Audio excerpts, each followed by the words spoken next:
Yangi uchastka qurayotganlar agar landshaftinglar tayyor bo'lmagan bo'lsa, mana shu yerdan ishlatsanglar bo'ladi. Ko'ryapsizlar? Hovli bo'ylab polniy aro qilinyapti. Bu suv kechish uchun aro, bu bo'lsa basseyn uchun aro.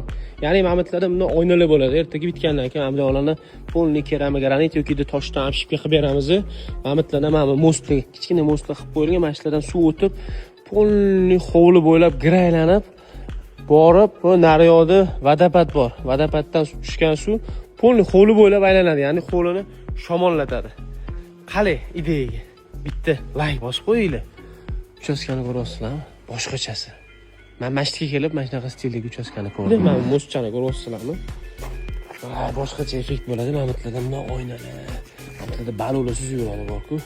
Dubayskiy stil bo'ladi menimcha. Videoni qurilish qilayotganlarga jo'natib qo'yinglar.